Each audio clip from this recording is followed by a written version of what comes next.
Hi,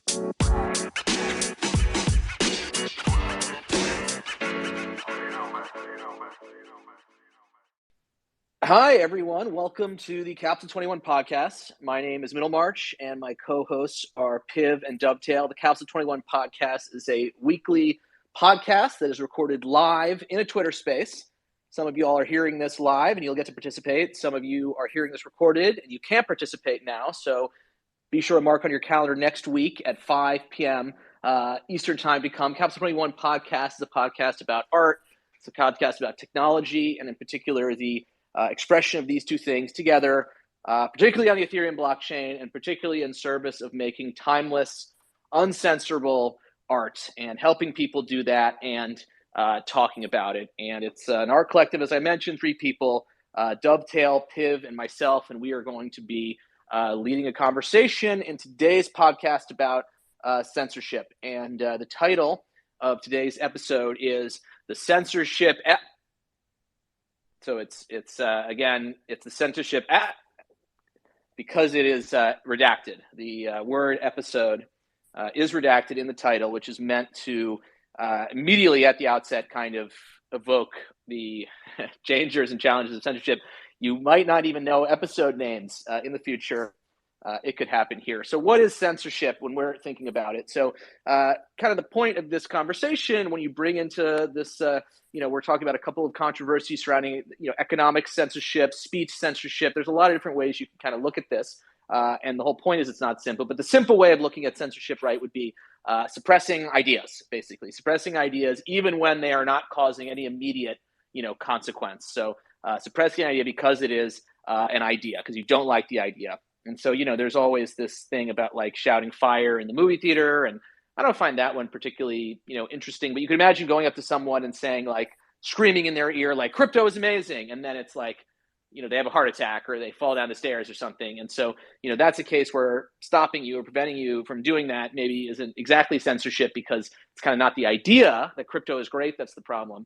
And of course, the question is what people actually think, but it's not the idea. It's kind of the way you're saying it. It's not what you say, but how you say it, which doesn't mean that exactly here. And so, if you're driving down the street with a megaphone shouting that you should be, elected president, then, part of that is the idea. And part of it is, well, can you do that at 3 in the morning? But really, we're talking about ideas now.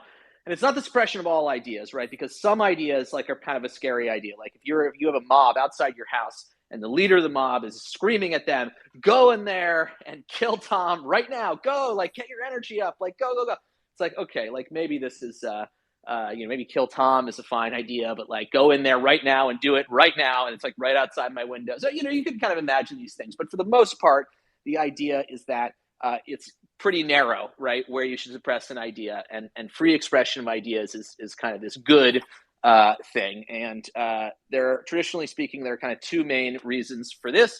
One main reason is that we have kind of grown out of the feeling that we can say exactly what the truth is, right? You've in the past, greater consensus and religion and various other social forces. And there's an idea that in the past people felt more comfortable with this. But now I think most people would recognize that truth is not like some criteria that you can just apply, this is true, but more so the product of a process, of a historical process where all kinds of ideas are out there and wars are fought and all kinds of good and bad things happen. At the end, in retrospect, you can kind of say, okay, here's what happened. But it really is something that happens kind of in retrospect. And so at the time, now today, it's very hard to say what is true.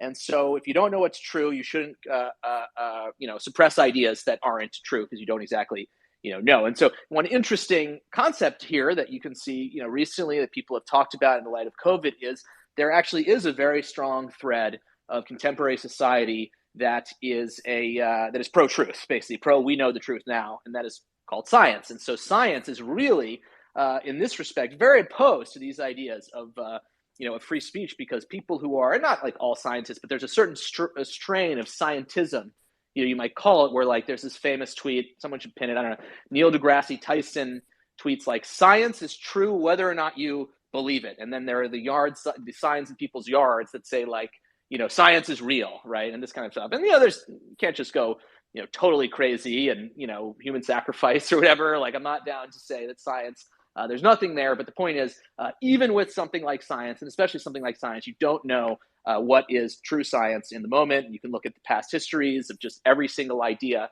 that now scientifically at some point was an aberrant idea, a false idea. So the point being, you have this great thing called science, which builds the airplanes, but it also is in real contrast with this idea of free expression, because the whole point is that you can't know what's true, and so you really should be careful about what you suppress. And if you look at things like, the Galileo experience, which is, I think, one of the most iconic ones in terms of, what it represented and what actually really happened and what is said to have happened. But, the Catholic Church, in the case of the Galileo experience, was really coming at it from what we would call, contemporarily speaking, a scientific perspective, which was they were saying, hey, if you want to go say these crazy things, right, these aberrant things to our entire culture, our entire society, you need to have proof, right? And Galileo had no proof, at least as it was thought of at the day, that would be required. And so similar today, if you want to go out there and say like, hey, thought about COVID, it was made in a lab, vaccines are bad, people would say, you don't have proof. It's like, well, this is, anyway, not to get lost in this, but I think it's interesting. So even if you do know what is true, though, even if you're really confident, the other idea behind censorship, right, is that you don't know who is going to be in charge. You don't know who's going to be administering it. So, the anti-censorship view is not just we don't know what truth is, but it's saying like, okay, even if I think I know now, I'm going to pose this idea, this power to censor, because it will eventually fall into the wrong hands. And this is the tweet up here, which is really hard to understand, because when you are winning, it's really fun to imagine that you are going to win forever. This came up a lot, which was another kind of quasi-science thing with the Ethereum merge, where there was this issue of big losers in the Ethereum merge, where the merge was a fork that really harmed the miners and helped ETH holders. And there was this idea that, well, at least I'm not a miner, but it's like, well, there are winners and losers, and if you think you're always going to be the winner in every Ethereum fork, then I don't know if that's such a good idea to think that. Maybe it is, but everyone thinks they are a winner and they're always going to win. But the idea behind censorship is you won't always win, and even if you do win, and it stays in your hands might become wrong later. You might, lose your mind or something like this. So this is, the classic thing against the power. And then, you look at these classic arguments and you say, okay, where are they today? And, they're pretty important. If you look at, like, again, the COVID thing or whatever, like, just kind of the push to not censor things is so strong. But you also have this added issue, again, coming out with the COVID thing, which is you have these enormous companies that control everything. And in fact, they basically control all communication, and not exactly, like, you could still, photocopy something. But if you want to do something digitally, you've got to use a platform controlled by a huge corporation. And these corporations have incredible power, and they are also incredibly efficient, basically, which is that they just ruthlessly do whatever is possible to make money, like just completely ruthlessly. And that is definitional, because if they don't, someone else will, basically. So there's no point in asking these questions of like, are these, is Google good or bad or whatever? It's like they are going to do absolutely whatever it takes to make as much money as possible. And if they don't, someone else will beat them and take your place. So it's the amount of power that people have. And so, you can get banned from Twitter today from saying things. There are things you can say now that you couldn't say before. You could criticize proof of stake, but you would get ostracized, for doing it. You get totally condescendingly talked down to. It's a very interesting situation. And, it's not like the proof of stake people will, kick you off of Twitter, but the kind of, the level of, basically just, the current atmosphere is a very interesting one. And so when it comes to the blockchain, this was like the original thing that brought me to, the blockchain, which is this idea that you could actually throw away the key. You wouldn't have someone like Twitter in the beginning saying, we're pro free speech, and then at the end saying, actually, we're changing our mind, right? Like if you have a corporate policy that is to be pro free speech, well, then you might just change the corporate policy to not be pro free speech, and no one can stop you because you're a corporation. You can change your policy. But with the blockchain, there's this idea that if you want to change, the policy, if you want to change the smart contract, if you want to change, the way something works, you have to throw everything else out. You have to get rid of everything and start afresh, basically. And maybe you can bring people with you. But, that was a very powerful thing. And that motivated my first project in crypto, which was a project called Forever Message, which was based around this idea that like you can write a message and no one can censor it. And, it's not a very good social network because it costs, money to do, but it is actually the cheapest way to make something last a long time because, it might be a billion times more expensive to do that than to write a Twitter post, which is free. But, there's no amount of money you can pay Twitter to not delete your post if they really, really want to. So that was interesting. And then we have this question of fashion hat punks, which gets to kind of, okay, what if it's not just about the idea, but what if it's about something else? And is it actually about the idea and how does this relate? So fashion hat punks, which was in the top thing here, the third one over, was a project I did that was based on, and he's here now even, Pauly sort of bringing, it was actually Vard first, and then Pauly gave me the alien one, but there was this project called Gucci Punks, which was a 250 punk collection where it was called Gucci Punks, and then they put the hat on the Gucci, on the punk, and the hat, kind of looked like a Gucci-inspired hat, but of course it's pixels, so what do we know here? And so, can you, make a project like this, a project that combines, two different, the CryptoPunks and, these hats, which are maybe look like Gucci hats, but were created by an artist who have not yet been able to find. Can you create this, this mashup? It was XIR 666 was the artist, but they're long gone. XIR 666, and this was actually how I found about Gucci Punks in terms of looking at it, because I went to his creator page on Rarible because of the way the Gucci Punk contract was, which was the OpenSea shared contract. There was no page you could go to for that collection, basically, because once OpenSea decides to delete you off of their system, then your stuff is kind of lost within their giant contract, which only they know how to interpret. And they stopped interpreting it for this collection, which means you can't go on OpenSea to a collection page for this.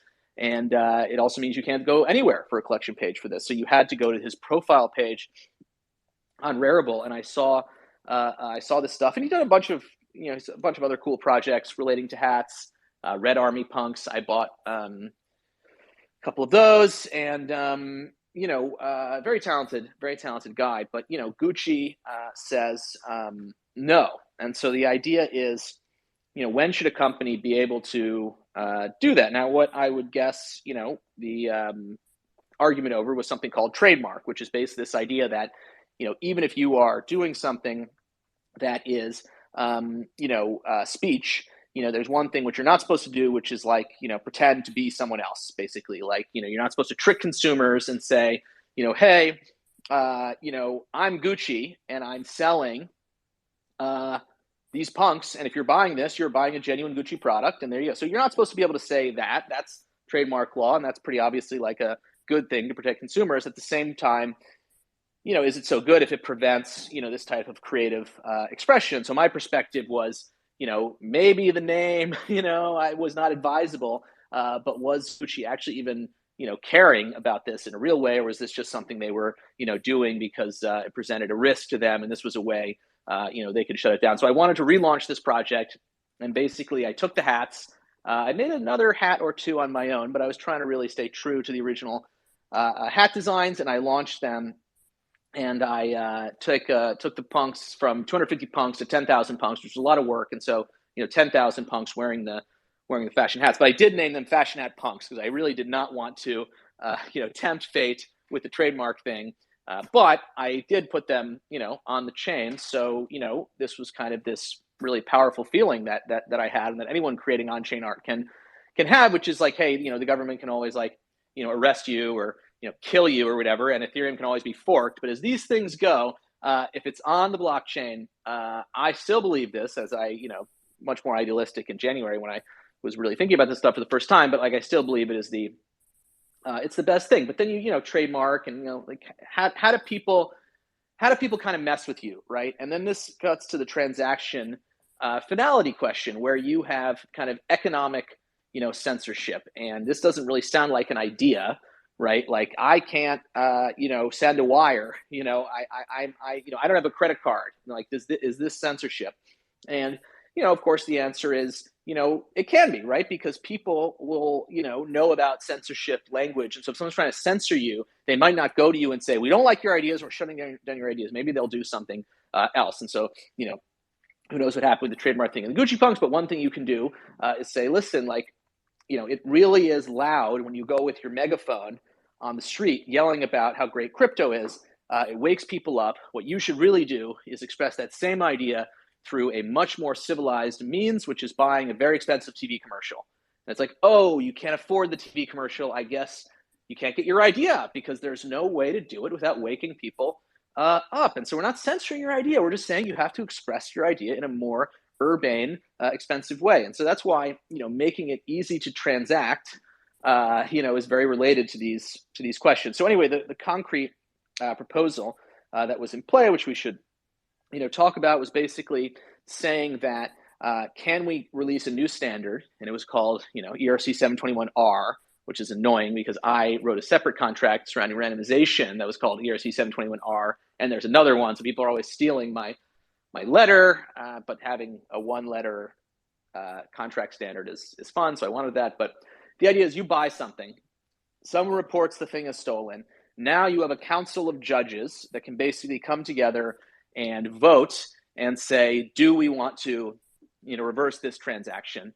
And crucially, the idea is there is no, I don't know the exact details, but there's not a built-in time limit, right? Like, if you think about escrow, there is this way of saying, hey, I'm going to escrow this NFT, and until some sequence of events happens, I can take it back and it's not yours. But the idea behind escrow is once you release it from escrow, it's done. If you're scammed after that or something doesn't work after that, it's like, well, sorry, you didn't build the right escrow contract. But the reversibility thing is much stronger. It's, hey, at any time or some time box thing, but we can go and pull this back from whoever has it, and we can vote on this. And so, I think Fubar was a little bit harsh on it, but I do think he makes some really good points. And there's no easy answers with this stuff. I like this proposal just because it was reasonably thoughtful and it had a whole technical element to it, so it wasn't just someone sounding off. But the argument for why this might be a problem is that if you think about scams, you think about people wanting to reverse transactions for legitimate reasons, you should also think about the, subtext of, the sort of atmosphere that is created in society to support this and what the cost of that, atmosphere is. And so if you don't have the ability as a spender to really control your money, for it to be your money, to be able to spend it and have actually spent it, you've handed over control to someone else. And that person is going to help protect you against scams maybe, but they also have other problems, like they make you play their game. So in the case of credit cards, you have to have credit, and credit is like really important and actually not so easy to keep great, or rather it is in a sense, but you can forget you have some bill or whatever. You can make a mistake and your credit will take a hit. And if you're trying to get a credit card during that period of time, you're going to have trouble. So you have to keep this up. And that's the price of admission. And then the price of staying in the game is that, PayPal or whoever it is might freeze your thing. And if you want to actually do the fastest possible, least reversible thing, a wire, that might cost money. And so if it's very hard to, create a system that is robust to, this kind of scam thing without bringing in kind of a lot of these, problems that create barriers. And who do they create barriers for? They create barriers for people who, basically don't have credit and are most likely to be scrutinized by, these companies who essentially have custodial interaction. And so if you want to be able to express an idea, you kind of need to have this ability to pay for the supplies, so to speak, and to pay for things that go into the supplies. But the more you have ability to do that, the less you're going to be able to, get help unwinding, a bad, transaction. The more you can get scammed, which is a cost to you. So you pay this cost, and you get, a way to the scam. Now, of course, the last thing, to say about this is there was a time in Ethereum called the DAO hack where essentially someone stole a lot of money and Vitalik merged, as you might call it. Now, back then it was called a fork. He forked the project and convinced everyone through social means to join the new project, which was a fork of the old project, in every respect the same, except the scammer didn't have the money, and that transaction was, functionally speaking, reversed. And so, if you are really not into reversibility, then you should be on Ethereum Classic. So goes the argument, but it's a conversation. It's a historical process.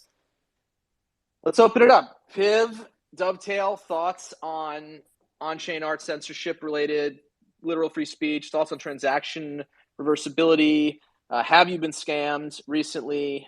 How do you feel? That was good. I appreciate you going through all that. You gave me time to hail an Uber, so that's nice and helpful. I think in this conversation, I want to, and I truly do, take the pro censorship stance. Gasp. I think censorship is often good. I think free speech is overrated. I don't know very much about these reversible transactions, but I'm inclined to be in favor of them if you can opt into it, right? If you can opt into a reversible transaction, I think that's a good thing. And also, I wanted to say I just gave them up to speak, but Nilly Coins is in here, and Nilly Coins is like as OG a creator as they come. You should really check out what they've done. Very interesting. Dub, the foil. I'm in shock. Piv, what do you think? What are your opening remarks?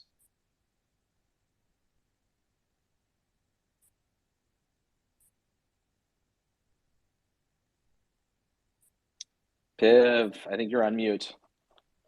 Sorry, if you're listening to this in the recording, this isn't edited out. I know, but it's raw, and please join us if you want to be muted. Go ahead, Piv. I'm absolutely against the reversible transactions. So these are my opening thoughts. I'm trying to find them, but I don't know if you know Dan Darkpill, the Twitter guy. Do you know him? No, who? No, who's that? Who? Dan Darkpill. That's like one of the early Bitcoiners, and he wrote quite a couple of things about it. No, but I'm against it because we have something that it's somewhat uncensorable. So let's not start with reversible transactions. But it's not like a new way of like Ethereum working, right? It's just a specific type of contract that you could use. I think it's good because a lot of times, people make transactions that they are tricked or scammed into making, and even people who are very experienced and very, kind of veterans in the space and really good developers get tricked into it. So I think having some sort of fail-safe is a good thing. And I don't really see why it would be a bad thing to have a fail-safe. Yeah, I think the kind of notion, and look, I agree that like the thing that's being proposed in this paper is a contract, a smart contract even.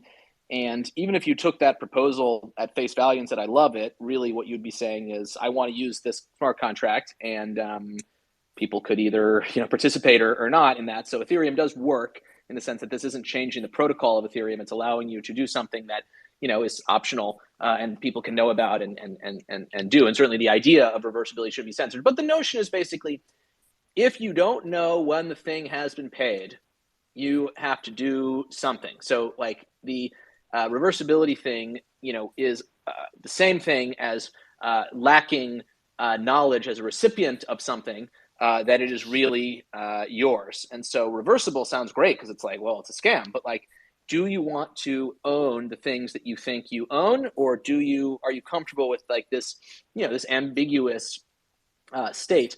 And that's how things exist in the real world. There is this ambiguous state. You get an ACH transfer into your bank. Like, what does that mean? When does it hit? Is it reversible? You kind of don't know what you own in the real world when it comes down to it. And so, just as people should get anxiety about getting scammed and not being able to get their money back, they should also get anxiety about the things they own being taken from them because some judge, voted on it. But I see both. I see both sides. I mean, if you think about sending money with Ethereum, right? Like this is to me, because people talk about NFTs, which are, sort of like digital collectibles, basically. But Ether is the currency of the thing, and if you want to send someone 10,000 US dollars, which is, I think, like 20 Ether these days or something. I don't know the exact amount, but it's a lot of Ether, basically. But if you want to send someone $10,000 on Ethereum, it will cost you about $1, and it will be done in 12 seconds.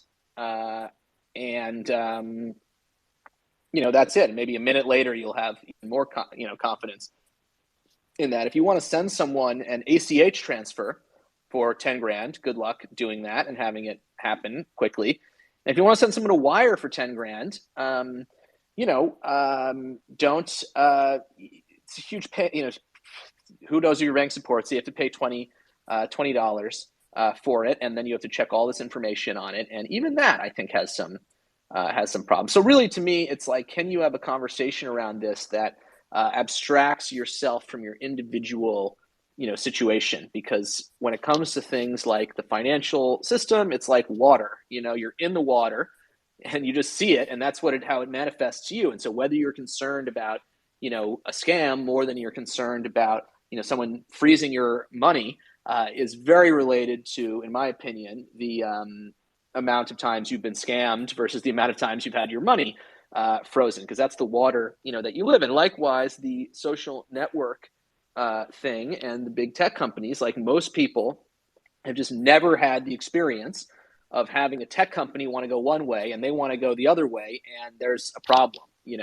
And I semi-famously had this thing with Google in my previous company. It was a website called genius.com, a lyrics website. And, Google was basically copying lyrics from my website and putting it above me in their own search box in search. And, we sued them for this, and there's all kinds of stuff. But that was an experience that was very eye-opening to me in terms of how these guys are axe murderers. And I shouldn't say that, they're not murderers, but they are ruthless, and they are unstoppable. And so if you're not nervous about tech companies controlling all these platforms and being able to kick anyone off for any reason at any time, and almost all of human thought happening on these platforms, it might be because you've never been in, a fight with a tech company. If you are observing a tech company fighting with someone else, and you are nervous, you're wondering whose side to take. I think that also depends on kind of what you've been in. So who out there, does anyone want to offer an experience or an idea based on your experience on either side of the coin, whether it's censoring someone or being censored or scamming someone, not scamming someone, or being scammed? What's up? Middlemarch. Yeah. I've been scammed before for a few $100. Now, that's my fault. Usually when government comes in, a lot of bad things happen. You can see it in the world right now. You gotta look up a trading bot called Aladdin. It's from one of the biggest companies in the world. I'm not gonna call it out, or we're gonna rug the space right here. But it's called Aladdin. Look that up. Isn't the definition that why blockchain and all of these things started was because it was against all of these things? So I am really against, even if I am scammed before, I'm really against contracts that can take assets back, 100%. Because you said it before, just now, if they get all the power, a lot of bad things happen, and we can't deny that. It's the same thing that OpenSea can just choose whoever they like to have on the platform, and rules don't apply to everybody. So it doesn't work from the beginning. Yeah, I mean, it's why are we here? I think is a good question. And so if we're here to fight back against this stuff, and Nilly coins, maybe Dub was suggesting, Dub put my name in your head, in my head. What are your thoughts? Okay. It's not only thoughts, it's actions, because all the issues you talked about with regard to censorship and even using trademark and such, I think blockchain probably has all the technology and the tools to resolve it. And I think a lot have not been understood right from the beginning up until to what right now is the sue against our Ryder Ribs and Poly. So my work was on Bitcoin back in 2014, and I made 7 tokens that were brand name token, presenting them as my art, introducing the whole concept of art on the blockchain, but also really trying to present on one hand what's the future is going to hold, and I wanted to use those names of companies to present it in order of actually using something we are familiar with. And even the logo, I consider it being a meme in terms of a cultural asset belong to all of us, because we all share this culture for so long and it's in our brain. And I basically stated there that as part of this community, right, that been using this product for so many years, I'm entitled to use this logo for cultural matters, definitely for art, but also for whatever I feel is right, and especially when it's on the blockchain and it is related to me, which is part of the description that I put for the token, is being a Coca-Cola coin of Neely Coins art token of Neely Coins project. So each of the tokens were described on the blockchain as being part of my project. So there was no way it should have been tricking anyone unless this person is not reading the information. And another thing to educate the people about the new technology is that the information is there. You can verify it, and you should be verified. You don't. It's your responsibility to look at what is represented by this image that everyone can copy and paste.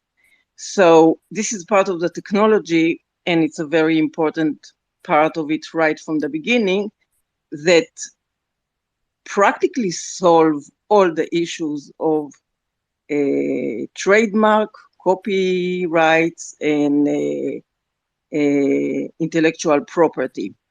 And also now there's a lot of talks about intellectual property, this and that and whatever, but it's all things coming from Web 2, not understood by Web 3 or the blockchain technology, which basically give you the ownership over the trading rights of whatever asset it is.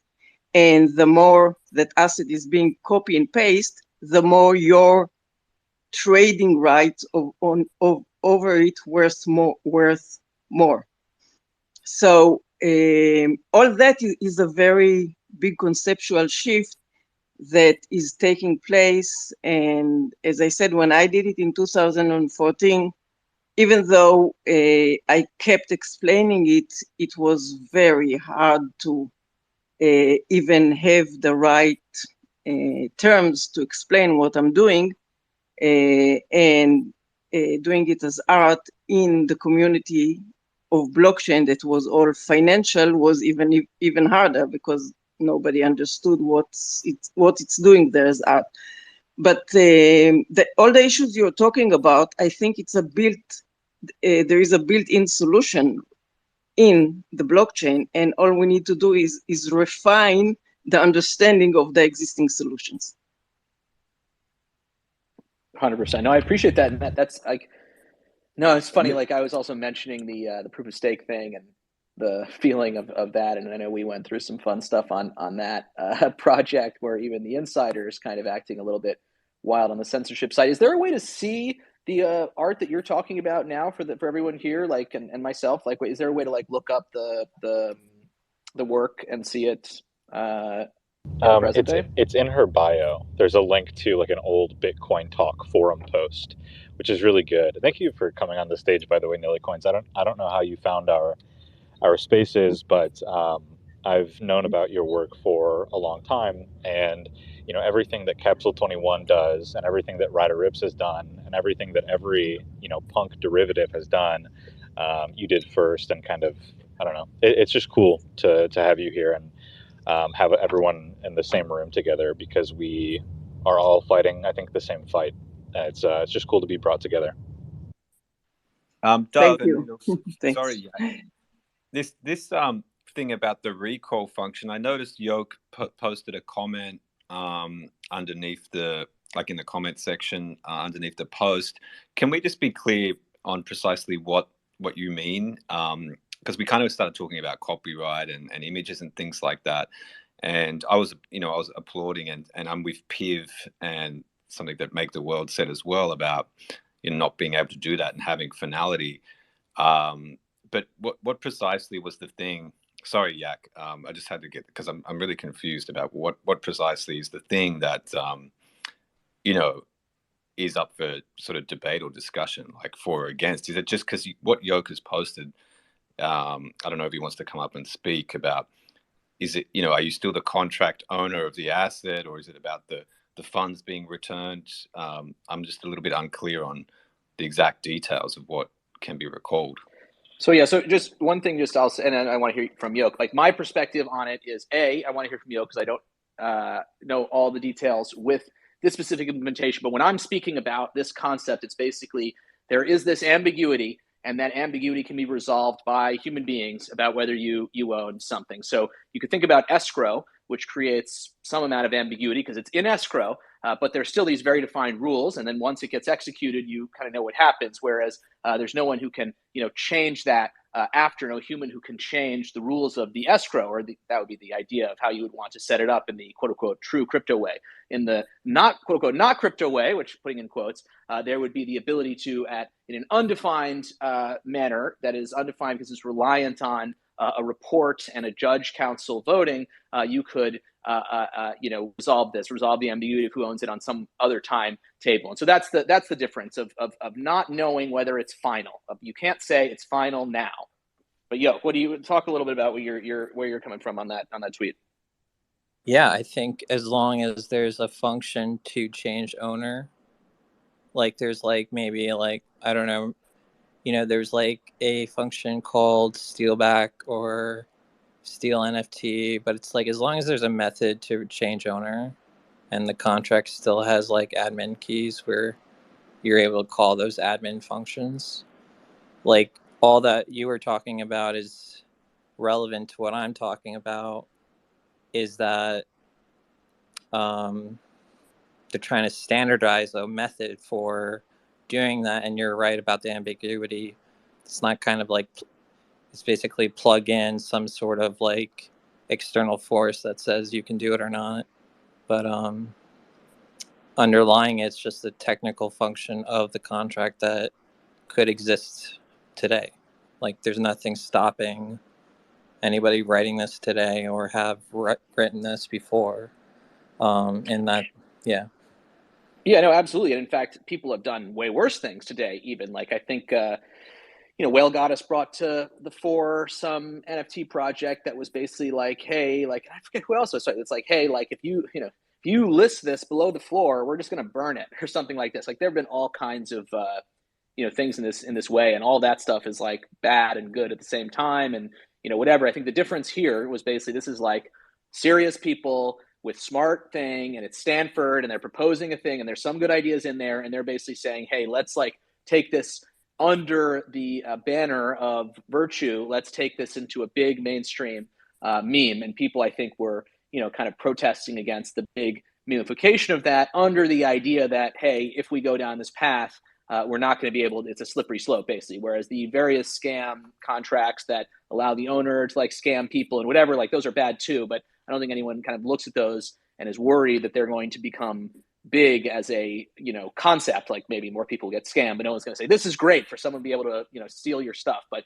with this kind of the fear, and I think that's what Fubar was pushing back on. And I think when, you know, just for what it's worth, I think it's worth entertaining these proposals for sure. But I think, you know, I agree with Fubar, but I think that's what Fubar was really pushing back on, is that like, you know, once we go down this direction, we are going to walk back, you know, a bunch of the, you know, imperfect, nothing's perfect, imperfect, but like really important, you know, ideas that, you know, kind of got us here. And, you know, you could say, well, it's a very important time too, to either do one way or the other, like the greater mainstreamification of it.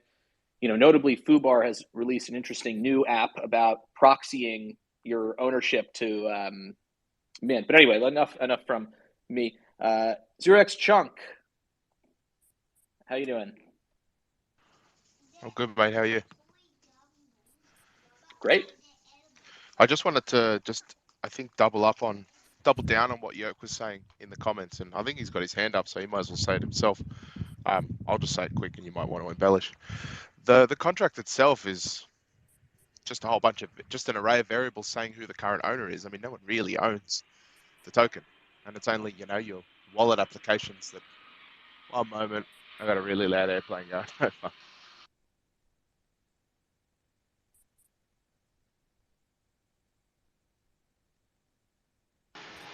The joys of living under a flight path. You don't really own the token. It's just the contract that says you own it. So, I mean, and I am actually in support of that, of the 721R that you created.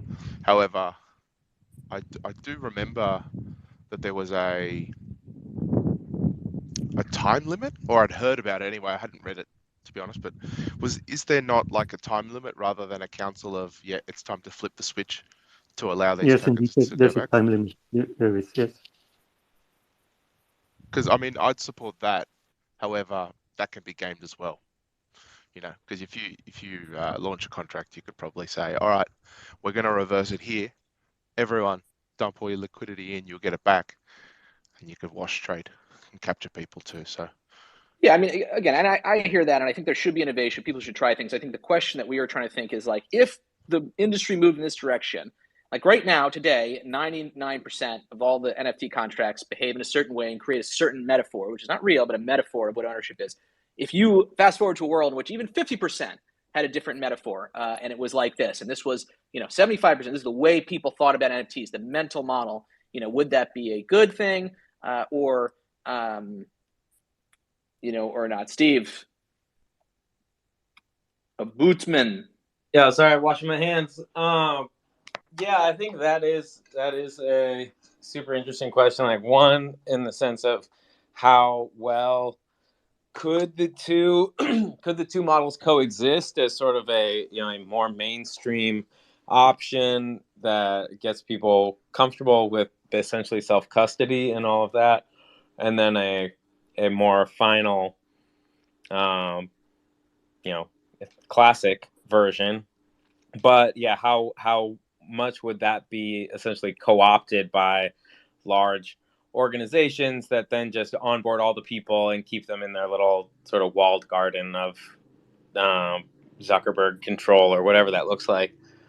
And certainly, I think, you know, the one thing I would say is the importance of sort of the finality of the blockchain. I think one part of that, like, one is just uncensorable and permissionless, and for anything from, like, you know, political messaging to funding whatever sort of organization you want, separate from the government control. All of that is great, but then also just on a like personal level to push onto basically all of us to take greater personal responsibility for like understanding the cause and effect and like how the world works, and to not be reliant on sort of the top-down structures is a huge shift for everyone. And I, you know, have been in crypto since 2017, and just this year finally started putting stuff on a hardware wallet. So it's certainly a process, but I think that is is pretty important. So yeah, so I hear you on that, and I agree. But one thing I will say though is I think, and this is why maybe I joined the Dove camp a little bit just rhetorically in this, is that I think it's a bit of, in my opinion, which is why I try to do it. It's like a bit of a cop out to say, hey, not to say what you're saying is a cop out, but there's a cop out way of saying, hey, take responsibility, use a hardware wallet. It's on you, right? And I think that can be taken too far. And I am someone who is fairly, new to crypto, but I've spent a decent amount of time with the programming thing and reading about hacks, reading about exploits. And my view is that there is, and this is, look, there's part of what's interesting about this space and this time is there are no easy answers. Like, you can have your opinion, but there are no easy answers. What I mean by that in this case is there is no way any of you can actually avoid getting hacked. And without betraying other crypto norms, like doing what I do, which is like putting money in your bank account or whatever. Self-custody is, intellectually speaking, on the grand scale, impossible, because there's no way someone can be, unless you're like Jeff Bezos and can run but then you're centralized, you're running an organization of all these people protecting you. Like, there's no way someone can do the OPSEC, well enough to protect themselves. You will get tricked. You will get scammed. You will get wrench attacked. There's just no way. And so it's the question of the expected value, the expected downside of that versus how much you want to be in this world. Because if you want to protect yourself against a wrench attack, put your money in a bank that you can't yourself get it out. And so, and you can't actually truly own it. Do an e-commerce thing, not by accepting ETH, but, through PayPal, and watch PayPal freeze your account if you get your birth certificate wrong when you send it to them. But yeah, my view on the scams thing is the other side out there is too smart. And also, you can never make a mistake once. And also, there's the wrench attack thing of someone just coming to your house and hitting you in the head. Hardware wallet, I think, is good. Do I use one? I probably shouldn't say on this space, but fundamentally, you can still get tricked, right? You can still get tricked into signing something you shouldn't sign. Your seed phrase can still get found out if you bury it in the wrong part of your yard. And someone can just come to you and say, I'll hit you in the head unless you give me all your money. So, to give each side a fair chance, I would say that non-self-custody and handing over the keys means you don't actually own it. You're risking it getting pulled back. But the other side of the coin is you can't actually really expect to completely protect yourself. And the stronger view would be it's just a matter of time before someone takes, a lot from you. So it's a challenging, to me, it's a challenging, it's a challenging thing. Not done. What's up? I'm not sure if it was mentioned or not, but like the coding languages they're a language, so it's kind of like two layers to it, where a language is going to be censoring a language, and if someone says you can't write a certain whatever it might be contract, isn't that censorship? Yeah, I think it would be pretty messed up, and I think you could go far in this direction of like saying, Tornado hey, Cast. Right, Tornado Cast. This is the first episode of Tornado Cast, completely decentralized. And I actually made my avatar a picture of myself in order to get Fubar to respond to me on DM, which he did in a very gracious way, but I thought it'd be good to be professional. But now I want to be professional. But yeah, you could go too far, right? And this is always what censorship is, the crypto in the old sense kind of nature of it, where, someone will come to you and say, we're not trying to censor your idea.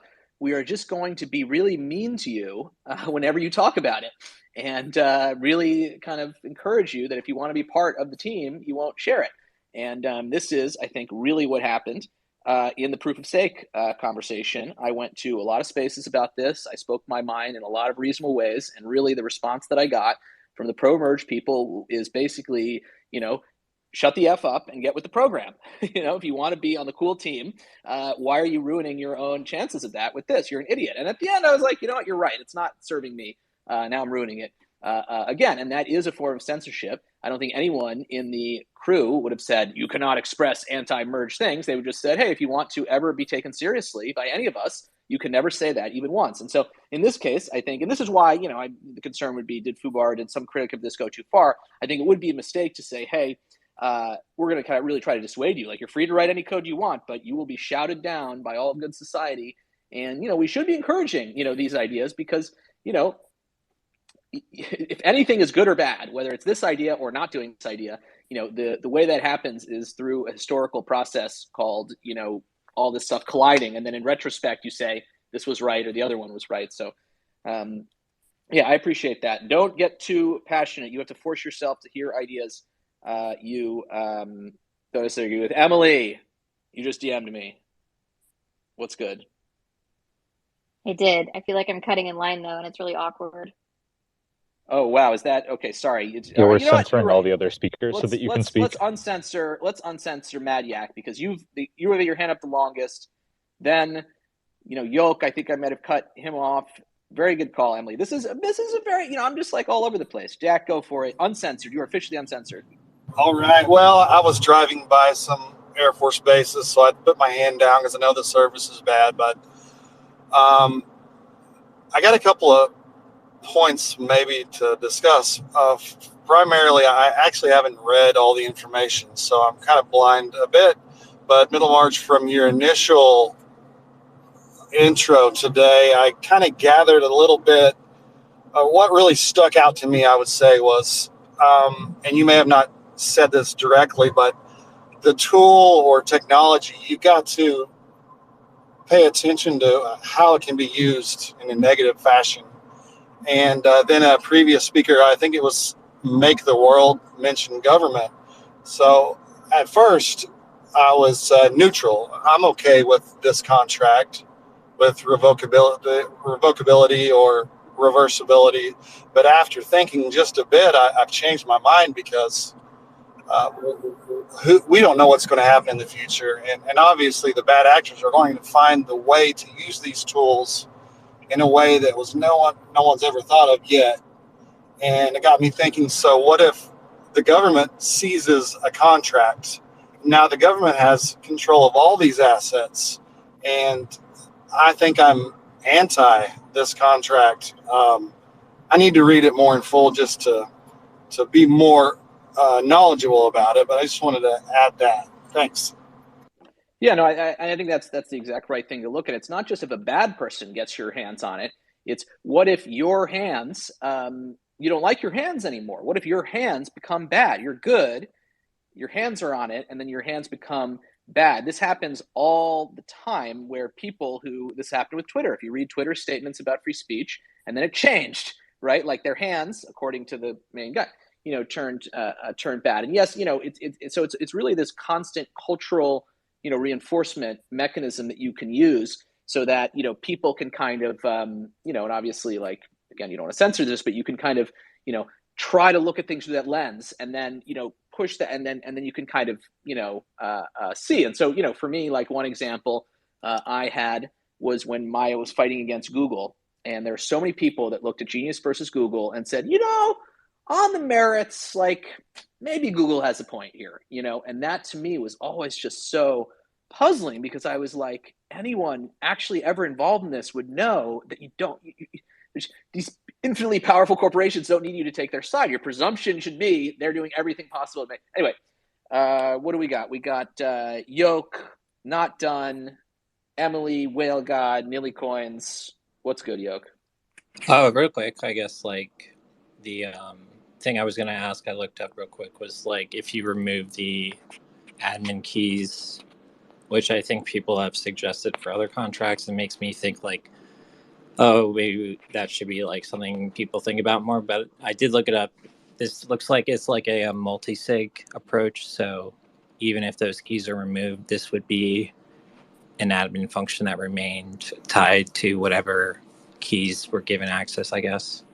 But I guess, like, I was going to suggest that as to also what extends, like, Yak's point of if the keys are removed, nothing can be acquired or from the government, I guess, or who has the keys, I guess.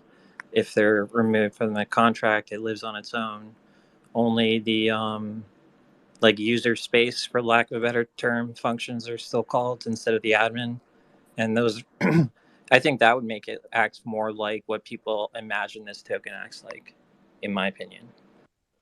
Right. Well, if there's a specially permissioned person, yeah, there needs to be a special private key out there that allows that special address to do something. And then, yeah, I think that's even if the system works as designed from a conceptual level, who has the private key? The multi-sig concept is always hilarious to me because it's like the single sig wallet has this annoying feature where if someone comes to your house and hits you with a wrench, you give them all your money. But the multi-sig says they need 3 wrenches and 3 houses, and it's like, okay, so that's the whole gamble here, that 3 houses are just so much harder than 1 house. Like, trust me, they can do 3 houses. Not done. What's good? I just want to say, I love the United States government and the U.S. Constitution. Just to put it out there, and I think like it's a lot like the whole privacy issue. Like a lot of people. What's the saying? Like, I've got nothing to hide. But I think a lot of times, it's in like just freedoms in general. It's a really heavy burden and it's a responsibility, and you got to have accountability for your actions. And if you're just told what to do, it's very easy.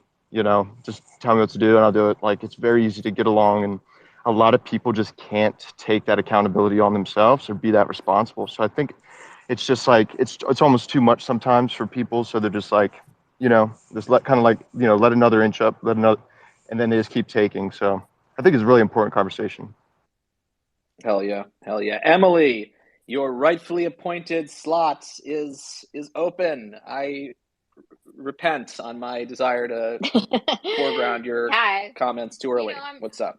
I'm just trying to make friends here, not enemies. So, but yeah, earlier you were saying something like, we can't do anything to protect against smart contract and the theft. And I think that is incorrect. And like, that's basically the concept that, me and Chris's entire company is built on. And that's that, blockchain technology is very young, and we have not fully explored all of the tools that we have at our hands, right? Like, our solution to protecting your wallet and NFT collections in general has to do with the RPC. It does not have to do anything really with the smart contracts directly. So, like, I think it's just a little early to say things in such absolutes. Like, there are ways to defend against this, and ultimately the idea is to secure these things in your hands, and that's the entire principle that we've built our product off of. Sure. So yeah, I was being a little bombastic. I think you're right. I think as individuals and as people building products and building companies, we should absolutely be vigilant. I mean, I'm vigilant. I'm trying not to lose my money. Like, we should absolutely be vigilant as possible on this. I did get scammed once. It was for what was it for? I think it was for 0.25, but that was back, by the way, when 0.25 really meant something. And when it happened, I thought to myself, I am never, ever going to get scammed, at least in that way again. And so I thought about it a lot. I think that's good. You should just walk out and say, hey, here's my private key. I guess what I more mean is, on the scale of zooming back at the system and looking at everyone in aggregate, including people who aren't necessarily going to be thinking about, things as rigorously as people in this room, but who we still want to have a good experience. There are some really, I think, just tough problems to solve with the true self-custody thing. Like, it's the amount of power it gives you, I think, which is by design, is just too big to put it in the category of like, I'm just going to not make a mistake and have it be fine, and no one's going to show up at my house with a wrench. I think it's just really, really, really, really hard to do, the self-custody like concept. I just think you have all your life savings on a piece of paper with the I agree with that. I agree with that, and that's why we're building the tools that we're building. But it's interesting, right? Because for whatever reason, people think that they know everything and they know enough to protect themselves. And the thing is like, the technology does have its constraints, but people are very, very creative. And we keep finding out about newer vulnerabilities that people that are spending all of their time trying to focus on every day. Like, I do believe that there's a way to secure it in a self-custody manner. But yeah, like, new scams and new tactics come out all the time. And no matter what, social engineering is always the most successful. I 100% agree. But on the level, we had a little Twitter exchange about the hardware wallet and everything. And I jokingly said that with a hardware wallet, it won't actually keep your seed phrase secure unless it is paired with another product called Hole in Your Backyard. Oh, yeah. Hardware wallets are an absolute false sense of security. people Where do you do put the not seed understand. phrase? If you just for Well, everyone's it's not benefit only here, that. where should you put it? It's not only that. It's every time that you connect your wallet to a site, you're vulnerable for anything that an off-chain marketplace sets you up for, which includes OpenSea and LooksRare, right? You set approval for all on the entire collection when you listed that token for sale. Did you revoke it? Probably not. Yeah, no, it's always easier to get tricked into doing something bad yourself than to have someone take over your thing. Whale Goddess, what's up? I forget who was first, but Whale Goddess has not spoken, and I called Whale Goddess out, so you're rightfully appointed. Spot. What's good? What's good? Hi. I don't even know what to say. I mean, I don't see how ERC 721R or ERC 20R is functionally different from a trustful escrow, with like a multi-sig or whatever. I'm gathering that a lot of people like are judging it without having read the paper or the code, but I would encourage some reading if you can read. And yeah, I don't know. I mean, I wonder what a decentralized quorum of judges is. I think that's underexplored in the paper. And I think in practice, it's just going to be a centralized entity like PayPal or Amazon. So those are my thoughts. Yeah, no, I appreciate that, and I would just say, hey, everyone out there, don't let Will Goddess gatekeep your thoughts by asking that you read the paper. Now, it's good to read the paper, but it's also good to have immediate thoughts. But yeah, as someone who has not read every word of it, I think you make a good point, and Piv was also saying this, where if there's a time limit after which the asset becomes yours, then what's the big deal? Because if that time limit is an hour, then you just wait an hour, so it's like if time limit's a year, then it's really bad. So, I think you could probably choose the parameters on this such that it would just be a trustful escrow, which I think everyone agrees is sometimes a good idea to have. It takes away the fun of like flash loans, though, which is too bad. Oh, that's interesting. But even an escrow, type situation. But yeah, Nilly Coins, what's up? Get welcome back in the game. Hey, I think we need to open our perspective a little wider and first of all, understand that we are in the growing pains of this technology. Now, we have to understand that we are coming from the capitalistic system that in one hand give you more and more responsibility over your own life. On the other hand, is very centralized. It's more and more centralized in terms of how it can control you. So it's taking from you a lot of your security level that socialistic system allows you to have. But on the other hand, it actually censor you and is very centralized. So what I'm trying to say here is that, and people talk a lot about communities and how this crypto thing is a community and all that. So the understanding of community here is much broader. Community means that we are all part and influence for every action that is happening within this community. So if somebody is stealing money from someone else, we have to look at this in the perspective of the full community. In other words, saying like if someone is stealing from someone else, it means that we all are going to compensate the one that it was stolen from. And we are all going to punish the one that stole the asset by lowering their reputation. Now, we have the concept of reputation in real life.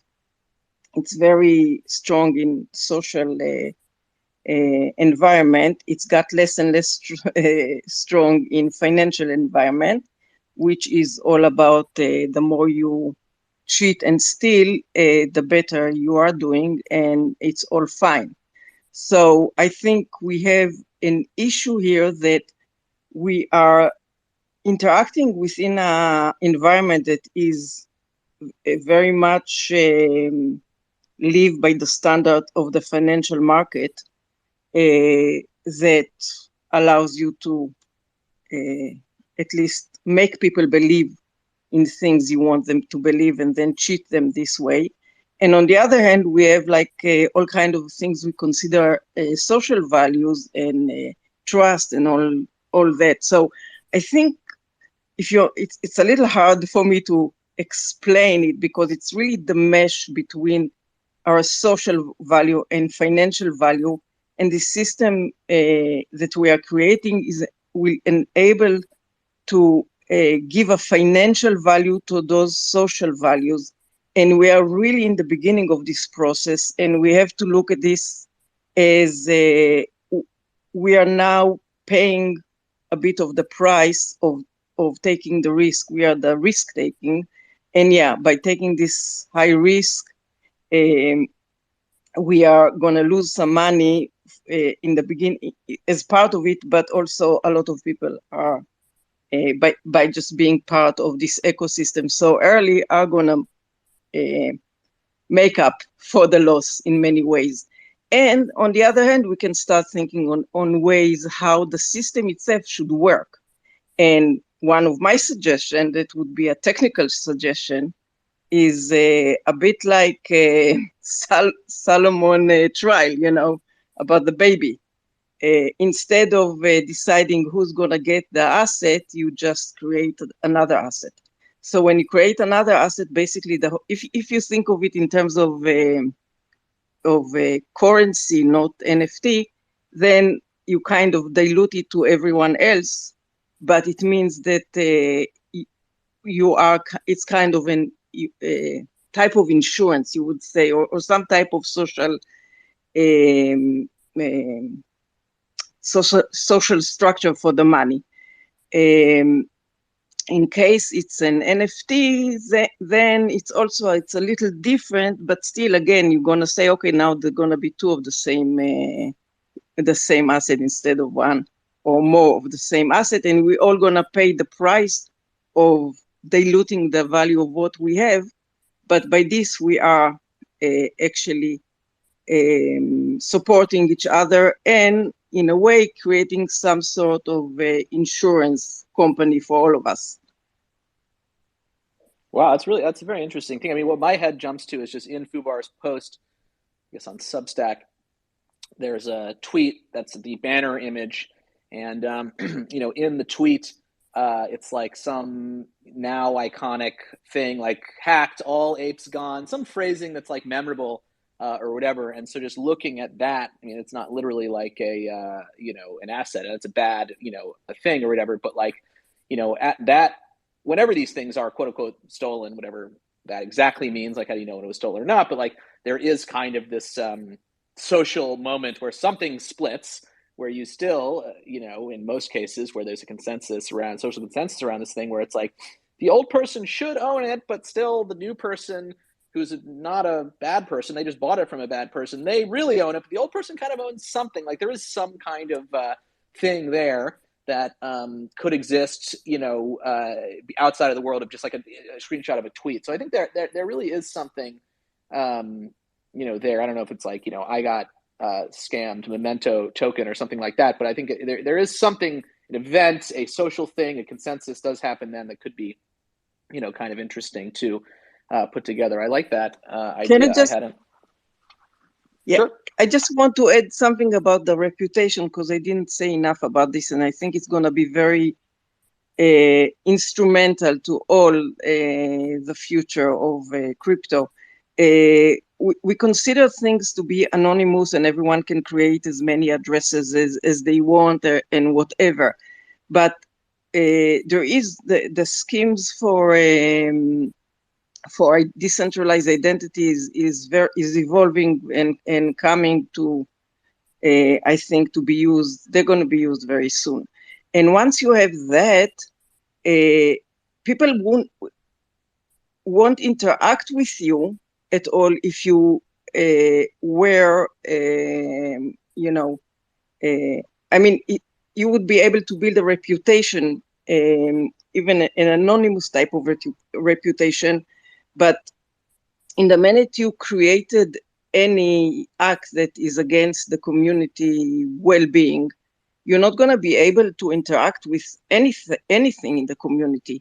So you can say, okay, someone can create just an identity to steal, and there would be still those type of things, but they won't be able to. Nobody would risk their any piece of their established identity, and they would be rewarded for the reputation. So basically, when you create an ecosystem that reward people for doing the right thing and benefit them for being part of this community, you create less and less need for people to steal. I know it sounds very utopic, but eventually you can't. You know what? When you have identity, you would be able to ban that money coming from a stolen wallet in the minute it is identified. So it's not the asset itself that is going to be banned. It's the wallet, the address that it sit in, that is the address that stole it. So again, for a secondary buyer that bought it from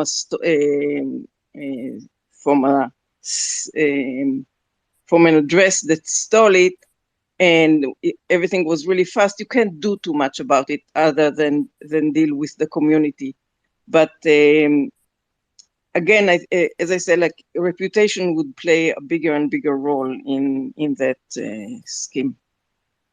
I think that's a really good point. And just because I'm pretty new to this thing, just started this year, and I think that gives me a little bit of a position to sort of say like what it was like before and now, and misconceptions. And I would say this is probably the biggest misconception of like normal people of what's going on in NFTs and crypto and versus reality, because normal people think that this is this anonymous world and anyone can scam anyone and get away with it, and also that the cultural norms like this, value this. And I think in reality, and it's not perfect, totally simple. In reality, I think people actually really, really care who you are in this. That's why the entire world is, unfortunately, on Twitter from a censorship standpoint. But like, the world exists on a social network and Discord, but mostly Twitter. And there's this thing now about how it's good to be doxxed, right? Previously, like, doxxed, was like no one should have to be doxxed. People like this now. People go by reputation. Even if you do successfully scam someone, it's like, yes, your wallet gets blocked, but then, a new one, like, you'll get tracked down. Somehow you'll get tracked down. And then also people are always trying to return stuff that was stolen. If they buy something that was a stolen asset, you often see this. So I think the strength of, the premium put on reputation, in many ways, real identity, is not at all what people outside of this world, I believe, think. And also, just at the very basic level of the technology of crypto, the idea that crypto is better for stealing anonymously when it's actually like way worse. Essentially, it's way harder to do it. So I think that's always something good, to emphasize. Basically, what else do we have? We got Bunzi in the game, podcast host. You're on a podcast, so just act normal. This is normal for you. Yo, can you guys hear me all right? I'm driving. Yeah, you're good. All right, cool. Yeah, no, this is a super interesting conversation. I'll just preface, I don't know the new contract that's being explored, but what prompted me to jump up is this analogy that I heard that was pretty interesting. Is like, so basically, when you use a centralized bank, you are paying fees for that security. You are paying, overdraft fees, all these types of things, and earning small APY for that exact thing of knowing that your funds are going to be insured and they're responsible for them. But the minute that you take self-custody, you are now your own bank, and you have to take responsibility for, the missing items, the things of this nature. And I think just looking at it like that is pretty interesting, and it kind of opened my eyes of just like, you now are your own bank because you own everything there, and you can pull that out or take it out at any point with no third party. So I think just kind of looking at it from that lens opens up a lot. And the other thing that I heard is like scamming, right? It's a huge thing in crypto, but I always encourage people to zoom out, and scamming still highly occurs in fiat like world. Like this isn't an exclusive experience just to crypto, and it's just, I think I'm so adamant about that because I talk to and onboard people, they're just like, oh yeah, it's scamming. But the fact of the matter is like these bad actors will go wherever money is, but there's still a lot of people, extracting liquidity from other people in the world, just fiat, like getting credit cards, having them get charged, gift card stuff, all this crazy stuff still occurs. So I just think it's interesting how scamming, I feel like, maybe it's just my perspective, but I feel like when it's brought up, people feel like it only happens here. But people fish and do all types of crazy stuff outside of cryptocurrency. But that's just what this conversation inspired. I just wanted to throw that analogy out there. Love to hear your thoughts on that. I love that. And I would just say it's not just fisher people in the real world. Like, you want to know about a scammer, it's a little, okay, it's a scammer, okay? I had a website, it was a lyrics website. People in the community at genius.com would transcribe lyrics the day a song was released, because there's no database of lyrics. Most people don't know this. I know a lot about lyrics, but basic idea is there's no database of lyrics. So if you want lyrics, someone has to listen to the song and write them down. And the reason for this is that artists do not write their lyrics down before they perform. And even if they do, they often perform a different version. So you have to listen to the recording and transcribe it. So we did that, or people on the site did it, community members, in exchange for points as part of a game. Google went to the site, copied it, and then put it in a Google lyrics box above our site, right? That is called scamming, right? So yes, I think scamming does exist in the real world. It's not just people phishing either. Some of the biggest companies and most powerful companies that you know of are scamming. And by scamming, I mean doing things they know are wrong, but ultimately believe on a cost-benefit analysis level, they cannot be caught. And if they are caught, it will take too much time and they won't have to pay very much. So I mean scamming in a very literal way when I talk about, these big companies. They know what they are doing is wrong. But the other thing you said, I think, is also interesting because it's both directions.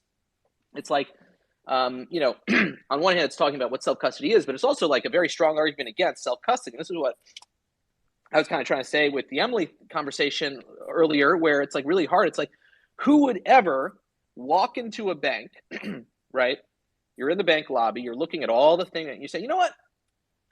Maybe I'll start my own bank just for me. It's not like walking into a barbecue place and saying, maybe I'll make my own barbecue dinner. The bank has all of these details. Let me make my own bank for me. Maybe that, makes sense. And so, obviously, you're not going to do a good job, at that relative to a bank when it comes to questions like the fees, right? Like, you're not going to be able to save money on fees and get a better APY all in by doing it yourself. It's just too hard, and it's capital intensive. You need to start a bank.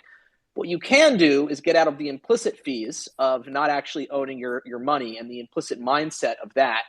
And that's actually, I think, worth a lot more than getting a higher interest rate or not getting an overdraft fee. Like the idea that you actually have your money, it actually is yours, but then you're your custodian, you're running your own bank. So who would ever, and this is what a normal person would say outside of crypto, who would ever want to run their own bank with one customer? That seems like a nightmare. If someone came to me and said, I'm literally starting a bank, it's down the street, as one customer, me, I would say, what are you talking about? But there is a broader question here in terms of the, the system and everything. Yeah, well, that's like the hard work is done. The logistics is all, the blockchain that we call it. But another really interesting thought that just slipped my mind. Oh man, that sucks. But yeah, go ahead, whoever's next, and if it comes back to me. But yeah. I called Emily's name. I want to jump in here. Jump in, dude. You're on fire. It's been over an hour, and no one besides me has expressed a pro censorship viewpoint. This is not me playing devil's advocate. This is not me being funny. I really am pro censorship. I think that free speech and decentralization are like very overrated. And I understand that that's what most people are here in Web3 for. It's because those are the kind of values that they want to herald and want to show their support for and put their money behind. But I think really, seriously, these things aren't as good as you think they are. And I think that they lead you down more troubled pathways than you would otherwise. There's a reason that Web3 happens on centralized platforms. Web3 discussion happens on Twitter. It happens on Discord. It happens on Telegram and Instagram. And these are all centralized platforms. If you were really about what everyone in here is saying, if you were really about the shits, about decentralization and free speech, you would be having this discussion on Parler. You would be having this discussion on 4chan. You would not be doing it here. And the reason that we're not on those websites is because centralization and censorship actually help us have good conversations where we aren't like ruined by bad faith arguments and people who are spreading, ideologies that are dangerous. So if you want to go have this discussion on 4chan where someone's like calling you the N-word every other post, you can do that. That's fine. You can go do it on another decentralized platform. But I'm going to do it here because I like the fact that Twitter doesn't let people do that. And I like the fact that I can block and report people and like get Twitter to get them banned.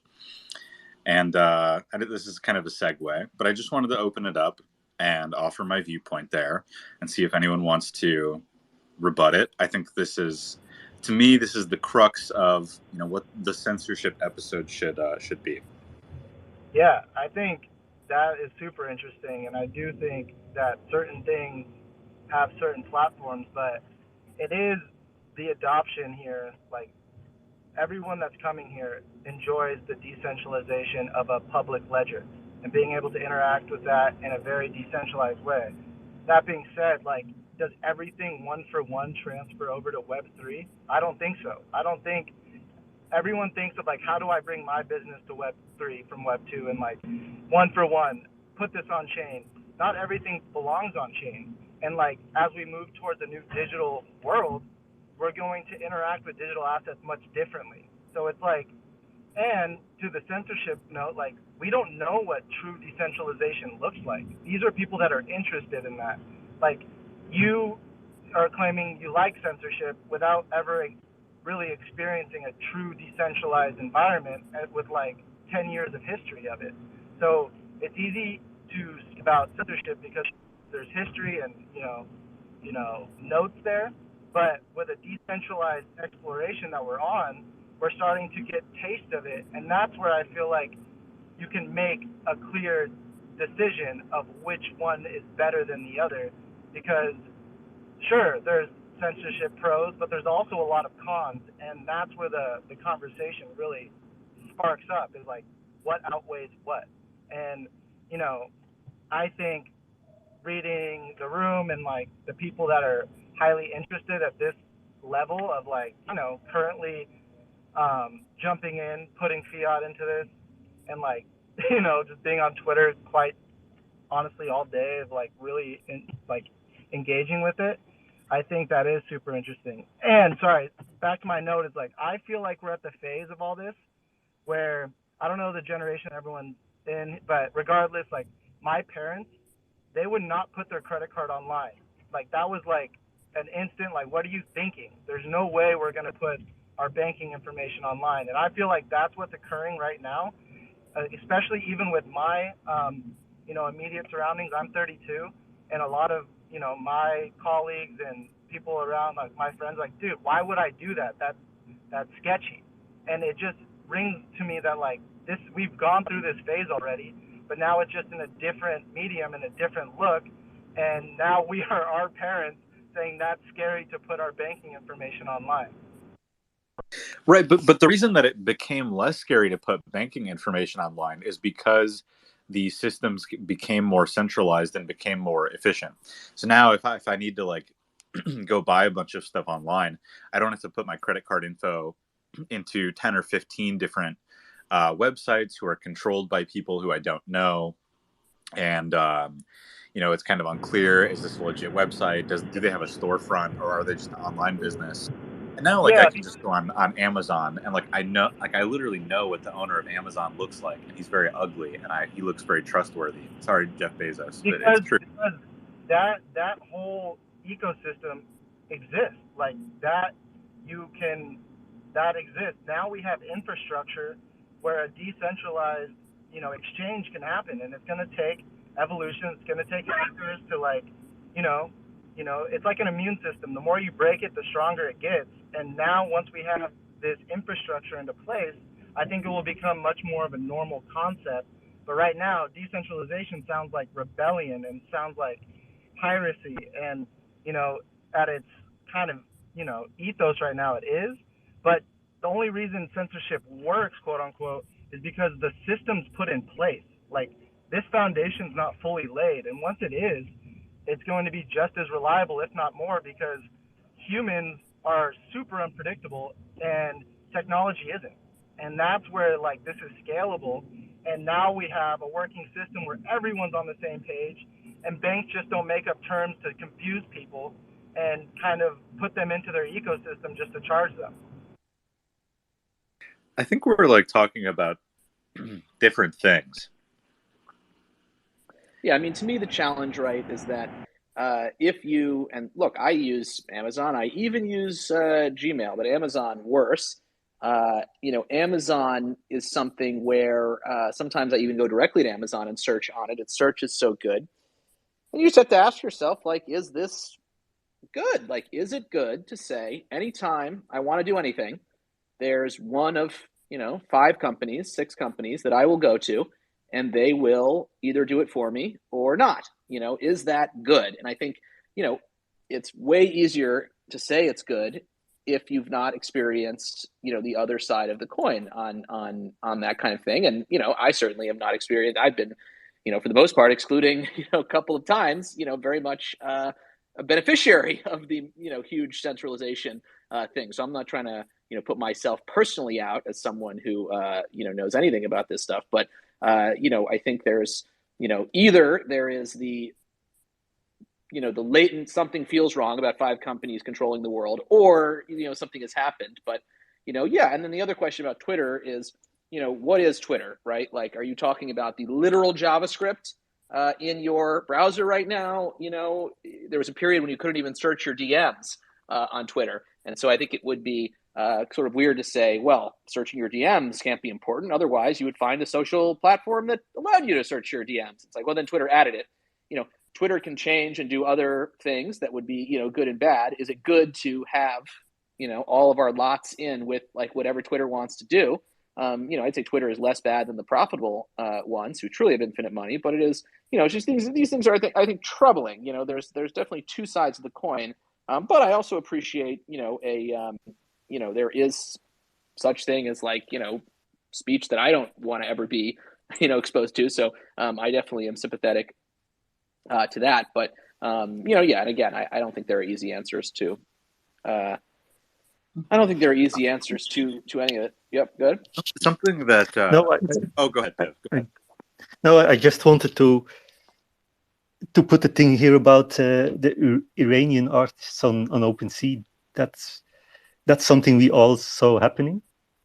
So they just banned artists because they are from Iran, nothing else, just that. So this happens also with these platforms. How can you say anything good about that? I think you can't, but I think that's an argument in favor against censorship, whereas the mechanism of censorship is there's no check on it really, other than social pressure, right? So like OpenSea decided to censor that because of maybe government pressure or whatever it is, but that's a decision that affected people that have nothing to do with the political disagreements, right? So like that's the side of that's in your court too if you're in favor of censorship. Right. Yeah, I think the issue with censorship is actually, again, it's very technology. It's technology based. I mean, you can have a great decentralized social network.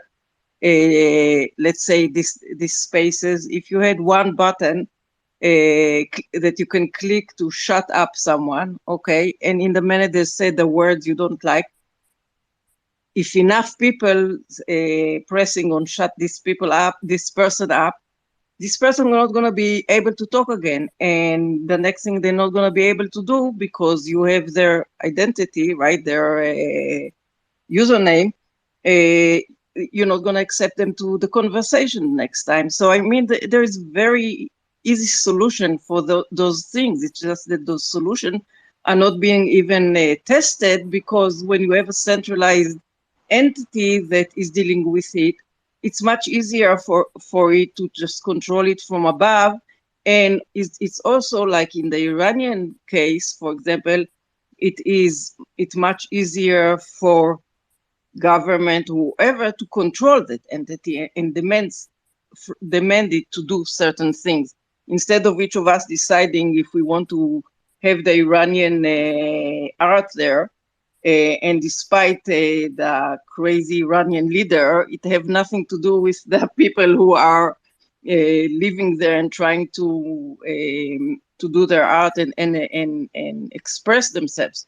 So I think the importance of decentralized platform is from both sides. One is for each of us to be able to participate in the decision, and the other one is it's not allowing the government to control it. Yeah, I appreciate that. And, I think when it comes to Twitter, I think it would be a lot easier to like them if they did the thing that they were doing in the beginning, which is basically to say, hey, we're going to have some centralized thing that you can go to called twitter.com, but you can have all the data and you can make your own thing with it, and that's all good. And that's pretty cool. Like, I think everything's centralized, every website's centralized, but are these things on equal footing? Can people, make their own decisions? And, I would love to just see who the most muted person on Twitter is. I kind of at least want to check them out. And then on the Iranian thing, it's like, yes, like OpenSea will say, listen, we cannot break the law, period. Right. And they're right about that, because a company can't just break the law. If it's a big company, they'll get in a lot of trouble. But the cultural question comes into play when it's like, okay, what constitutes breaking the law? How far do you have to go in the direction of what you think the law says versus what it actually compels you to do? And if there's a cultural element of, hey, just like steer clear of any of this stuff, and we don't care about censorship, then you'll see more of that. And if this thing is like, we really don't like censorship, then, still they'll obey the law, and that will not be good, and you'll have to talk to the government about that. But maybe they will fight more because of these social, norms, or something in this vein. I have to run, but I just wanted to present the idea. I'm really obsessed with this book right now by Susan Blackmore called The Meme Machine. It's mentioned. That's a lot of background noise. It's mentioned in Feels Good Man, the documentary, and she's one of the interview subjects. And what I think is really interesting about the Meme Machine is she talks about how memes are really a matter of replicating behavior that you see as successful, right? It's kind of the social evolution, or like the cultural evolution mechanism. So, in the case of 4chan and people not liking 4chan, it's a place that would by nature improve the more people that were on it and using it, because that racist meme has been proven as unsuccessful in the rest of the world, right? Like, we've decided as a culture that racism is not something that we think makes sense or benefits anybody, like pretty holistically, right? It's becoming the minority viewpoint at this point. So like that meme has lost its success factor. It's lost its ability to replicate. So by decentralizing these things and using the decentralized mechanisms, like, yes, you're going to be exposed to unpleasant things if you're a pioneer, right? If you're someone walking out onto the fringes, which is kind of the experience that anybody would feel as a pioneer for anything. Like, it's awkward. You don't know what's going on. This might be unpleasant, right? You might witness something that you don't want to, but you're also helping build that area, and you're helping build it out. And then another point that I want to make before I had to leave was, Middlemarch, you had made the analogy of like someone self-custody wallet being like running your own bank. And I think that just doesn't make a lot of sense as an analogy. And it's easy to make that mistake because we're so used to this centralized narrative. But I think it makes a lot more sense thinking of, a solo farmer, or like a farmer that's just supporting their own family, or they, are a shepherd, whatever, right? Where they're managing their own assets, they're taking on the own risk, and they're expected to feed themselves, feed their immediate family. And I think that makes more sense, right? Like, yes, we have a lot more advanced technology now, and we're dealing with these more intense things, but like, back to the memes, we've found technology to successfully help us manage this, and I just need to learn it and apply it myself. So, by leaving, this parent figure that we have, it really allows us to become a lot more self-reliant in our ability to do this in general. And, we form things like DAOs to help solve some of these problems that we face and we feel that are better solved in a group than as an individual. And I think that mindset is going to be what helps, truly creating a decentralized economy. It's just it's inverting the entire model. I'm curious of why you feel like the farmer makes more sense. Why do I think that makes more sense? Yeah. Good morning. So it's more of like I'm a self-sufficient person, right? Like, I'm trying to maintain this self-sufficiency. The money is in my hands, versus someone that goes to the grocery store, right? And if something goes wrong, right, like there's a disruption in the supply line, suddenly the grocery store has no food and I have no way of getting food. So, like, in the self-sufficient mechanism, it's something that you are practiced in and you're doing already. You've taken control of it. So I think it's just a better analogy than, going from a bank, a centralized entity, to like, it's, maybe that doesn't entirely make sense, but Yeah, I mean, to me, I like that because, at least, and to me, there's a metaphor that it maps onto reality, which is you can imagine someone farming, for them. Like, some people actually do in real life turn to their friend and say, you know what, I'm going to start my own thing. And then it's possible to do, whereas no one actually does that to the bank. So it's kind of, absurd. There are also, I think anyone in here probably, not trying to shade any farmers out there, but like anyone in here probably also would be, it would be a lot of work to be able to do that, successfully. But yeah, look, I'm not trying to like say like, and I appreciate that, Emily, because I'm not, I think the reason the analogies aren't perfect is because it's like a new thing. And the reason in my mind that it's kind of cool that all the analogies sound really hard to me to do in real life is that it's all this stuff is, it's kind of cool and hard to do this. And, when I think about that, there's this question that I have like about this blog or thing, Twitter account called Web3 is going great, which is this like, catalog of like hacks and all this kind of stuff. I don't know if you all have seen this, but it's quite humorous, and I like reading it. And what you take from this kind of thing is you take the idea that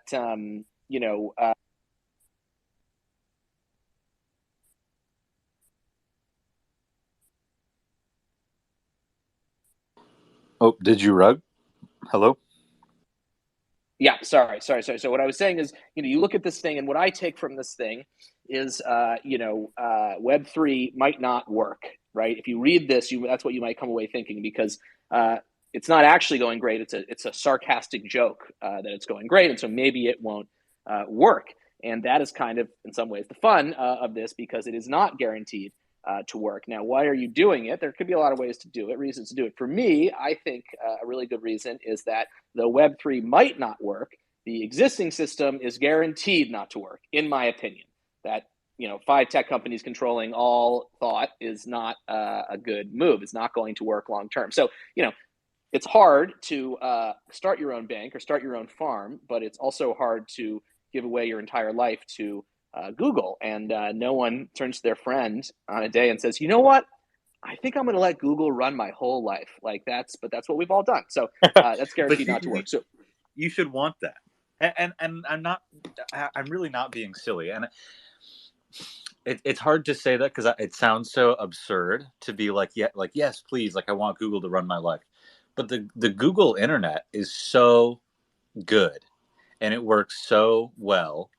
And it like resolves so many issues that we don't even realize that we would have without it, because we're so entrenched in it. We talk about the Apple walled garden, like the internet, big 5 tech company walled garden is insanely good, and you really should feel you really should feel privileged to be using it. Emily said something interesting about, if you have a decentralized thing, and then, in the way that memes work, if a decentralized thing has enough users, then eventually negative behavior will eradicate itself, just in terms of it becoming less popular and following the cultural and societal mores of the time.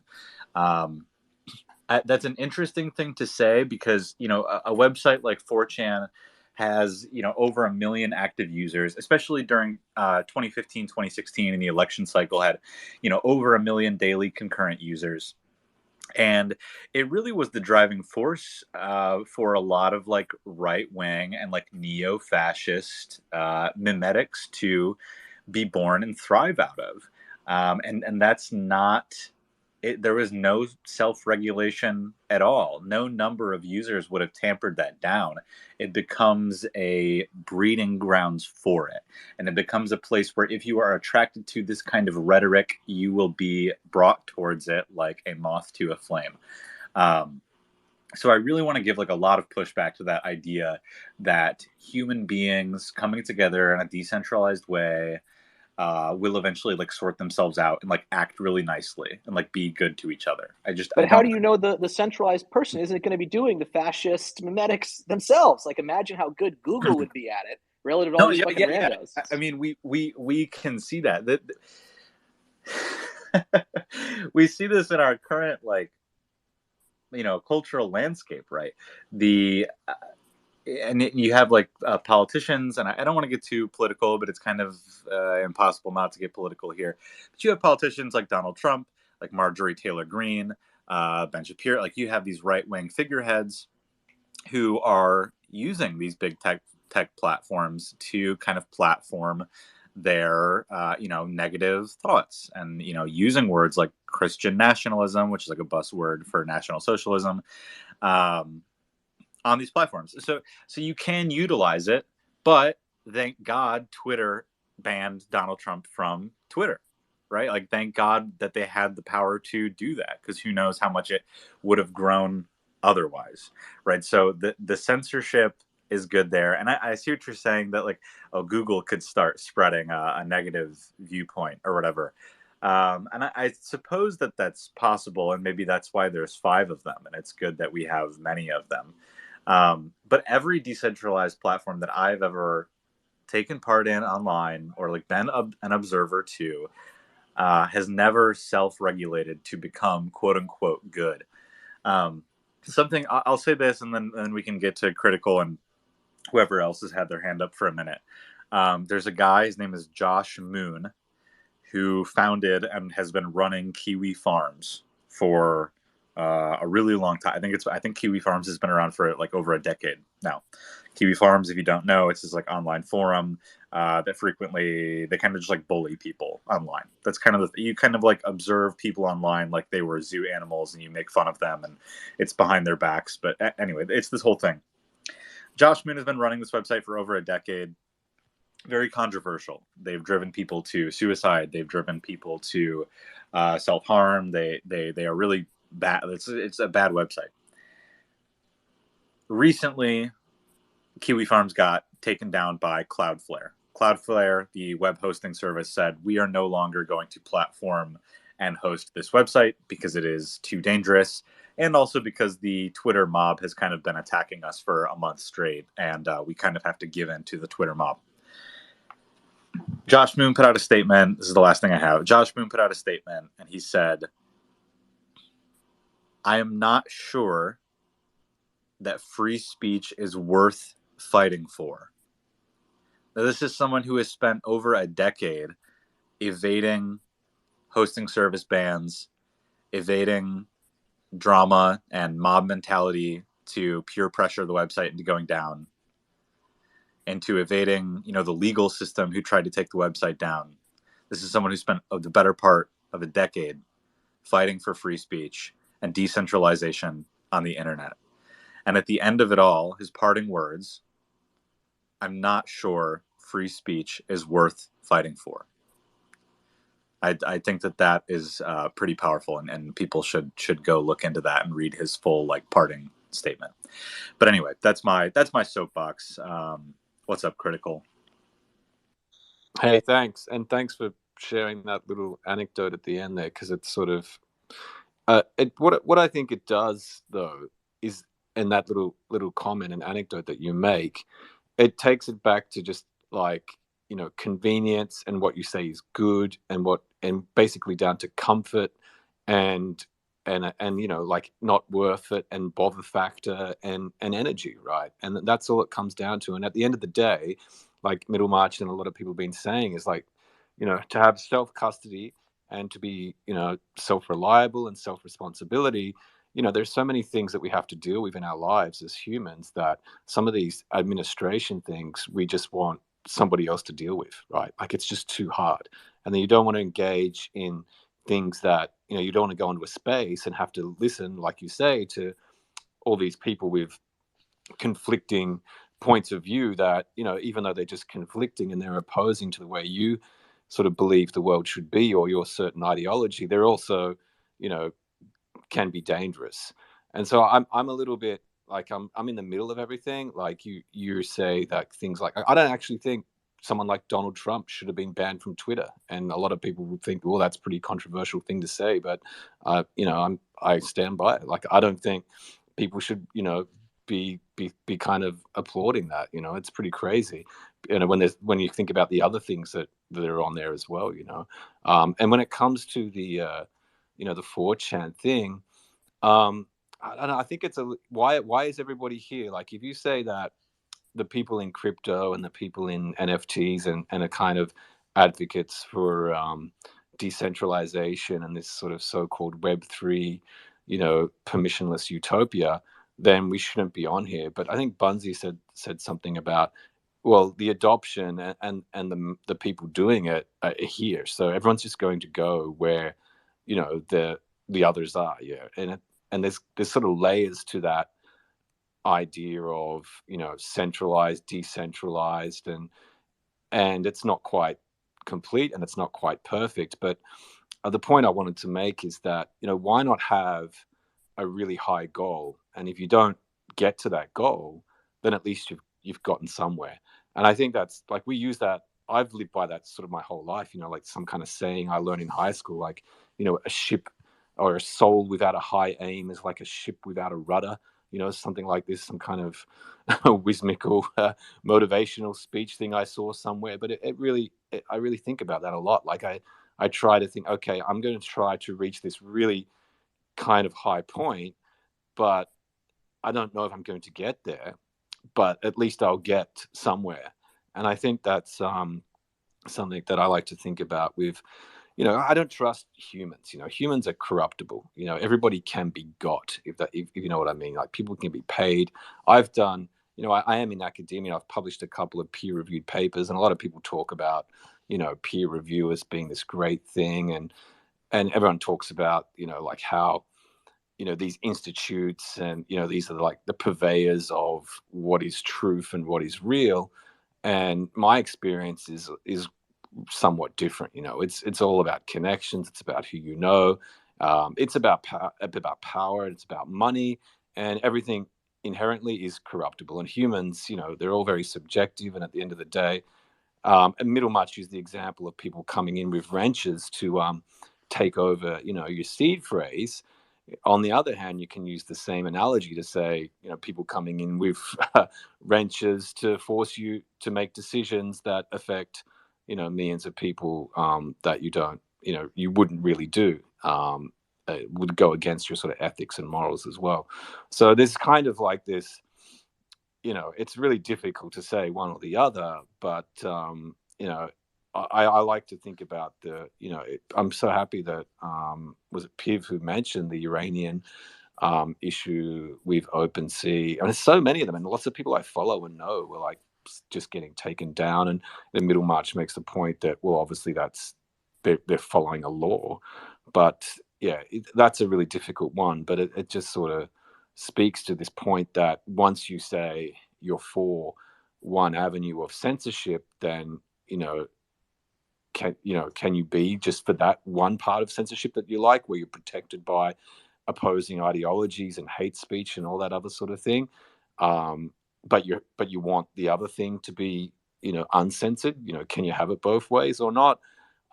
It's a very difficult thing. So there's so much nuance between all of them that I just think that what I was thinking about is that the whole concept of having a really high standard to try and get to, and if you don't quite make it, then aren't you getting somewhere along the way? That's what I wanted to make. Hell yeah, appreciate that. So it's been a lively discussion. Somehow I've been told that most podcasts are not 2 hours long, but closer to 1 hour long. I don't know how they do it. If you know anyone who does a podcast that's less than 2 hours long, please let me know, because for this group, too much engagement, too many interesting viewpoints. You're going to have to censor us. You're going to have to censor Yeah, everybody. we're going to get censored. But I cannot Edit it censor. all Sorry, out. Dove. I'm not going to censor to this point. I am going to hear from the two people who have their hands up now and no one else. And then we are going to call this, and someone is going to then privately tell me how to have a podcast shorter than 2 hours, starting with Steve Aboutman, who is leftmost on my screen. I can't choose, so I just choose who's leftmost on my screen. Steve. Leftmost, a great honor. Dub, I like your story here with Kiwi Farms, and I think what stood out to me was his final message being that he's not sure that it's worth it, and I think that's where getting sort of philosophical here. It is sort of it comes down to sort of a question of faith, in that do you actually trust people in all of their sort of ups and downs and varieties and sort of faults to be able to flourish left to their own devices? Or do you take basically the Chinese model of saying, like, hell no, we're not going to allow people to just like put all kinds of crazy views on the internet, like, and let people go and read that? That's going to create chaos. Like, there's no way. We're going to lock that down, and we're going to move towards a like clearly defined goal, strategy, all of that. And then there are real instances where they get shit done way better than us, but like, what is lost in that? And Tom, drink LaCroix. It's good stuff. No, don't extend this podcast by another hour with a comment like that. Not done. What up? Give us our forwarding thoughts. Give us the true answer. Is it good? No, I think you either have all of it. You either have full censorship, or you let everything go. Apologize for the background noise. I'm at work right now, but it's like, well, how do you combat free speech, or how do you combat bad speech or hate speech? You combat it with more speech. And if you can't beat it down with more speech, or you put these people into or you decide to cancel them, or take them out of society, or take them out of the public square, then you start to create monsters, and then you don't get the public doesn't get to see what's going on, and it creates like dark, shadowy areas. But if it's out in the open and people talk about it openly and discuss that they have this opinion on things, usually the mass majority will have some kind of virtuous feeling about it and be like, hey, that's fucking wrong. Or if you can't defeat speech with speech, and I believe you can every time. Speech should be able to combat bad speech. And I just want to say something about Dove had said, what he had talked about earlier too. Google has this thing. It's called it's like another company. It's called Jigsaw, and it was used for or subsidy was used in London and Britain during the terror things that were going on there, and they still use it, and it tracks people, and it was tracking people's speech all over, whatever it was, to like hone in on people, and then it goes into the search engines and changes the search engines that they can hone in on people, singularly, and of course they kept using it. So that's like some things that, it is that time to, nut up or shut up, and it isn't so easy as I don't have something to hide. I think a lot more people need to start taking it seriously, because it's not just your voice, it's your whole being, the autonomy of being a human. And a lot of people are about to lose that. So I think it's time people need to, actually start getting angry about it too. Hell yeah. Well, thank you. That's a great closing remark. We are going to, I'm going to ask Dove after this, just Dove, like, let's see it. What are you hiding now? Dove actually, I don't think has anything to hide, but even if you don't, I think these are good comments, good questions. When I was in college, like talking about like free speech stuff, and a lot of the stuff used to be very theoretical and in philosophy classes and political philosophy classes, and a lot of people thought they had stuff figured out. And AI, we're seeing this too. So unfortunately, we are living in an environment where a lot of these things are coming to bear, and we have to grapple with them. But if you're listening to this right now, that means you've reached the end of the Capsule 21 podcast or the end of the Spaces for Beans. You are grappling. You are a good person. You have nothing to hide. Thank you so much for joining us. This is a podcast that is 2 hours long, like all good podcasts, and it's recorded live every Thursday at 5 p.m.